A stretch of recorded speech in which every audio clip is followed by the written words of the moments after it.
Assalamualaikum warahmatullahi wabarakatuh. Salam sejahtera untuk kita semua. Apa kabar anak-anak? Semoga kalian dalam keadaan sehat walafiat.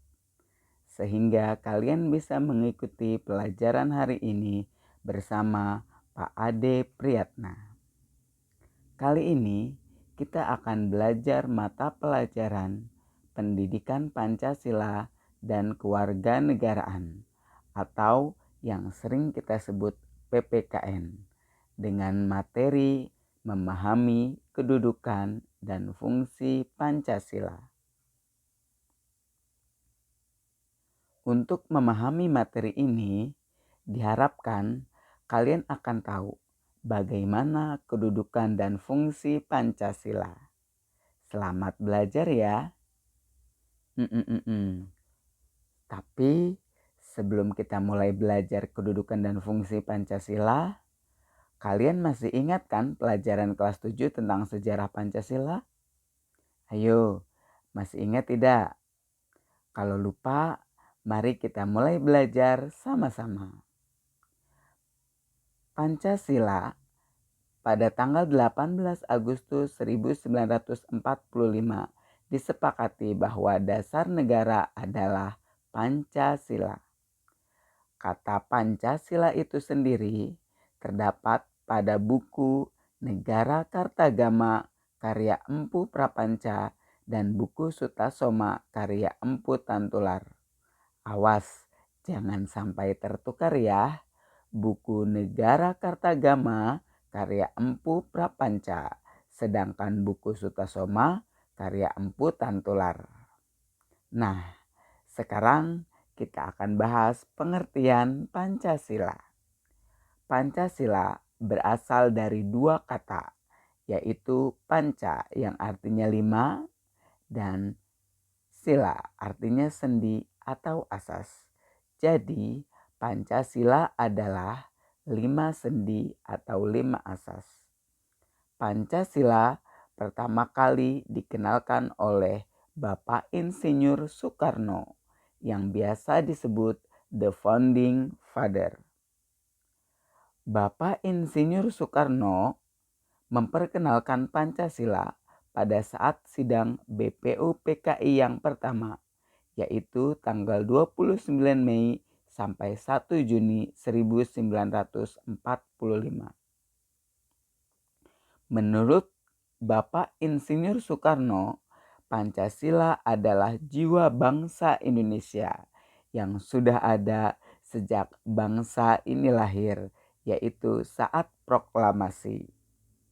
Nah, sekarang kita pelajari bagaimana kedudukan Pancasila. Kedudukan Pancasila yaitu sebagai dasar negara.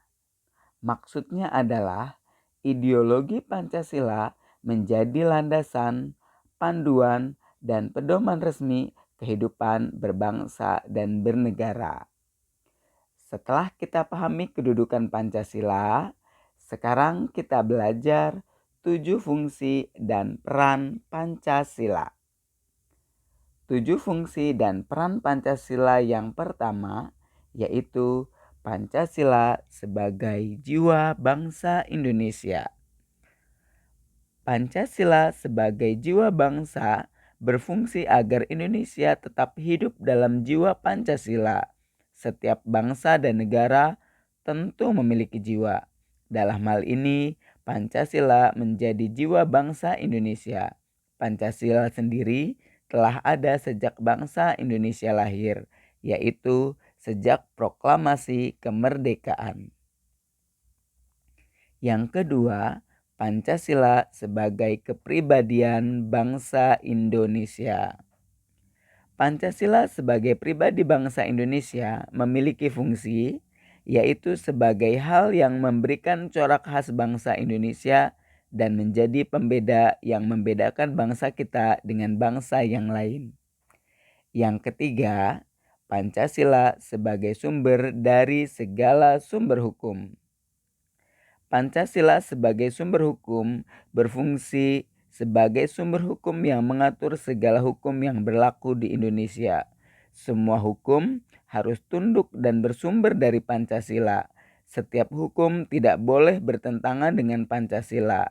Setiap sila Pancasila merupakan nilai dasar, sedangkan hukum adalah nilai instrumental atau penjabaran dari nilai dasar. Kita berlanjut ke kedudukan dan fungsi Pancasila yang keempat, yaitu Pancasila sebagai perjanjian luhur. Pancasila sebagai perjanjian luhur telah berfungsi dan disepakati melalui Sidang Panitia Persiapan Kemerdekaan Indonesia atau kita sebut PPKI tanggal 18 Agustus 1945.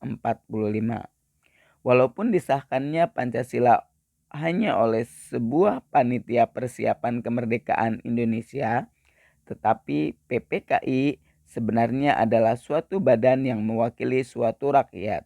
Jadi, Pancasila merupakan hasil perjanjian bersama rakyat.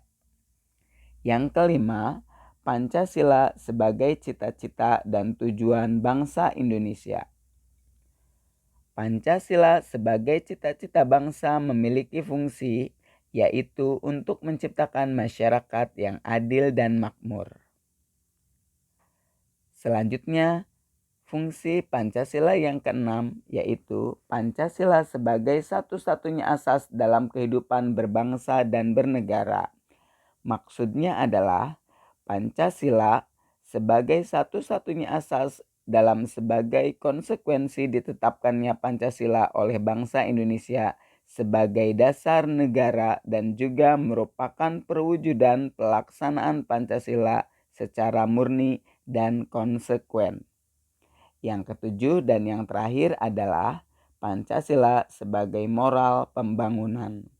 Artinya, Pancasila dijadikan kerangka, acuan, tolak ukur, parameter, arah, dan tujuan dari pembangunan.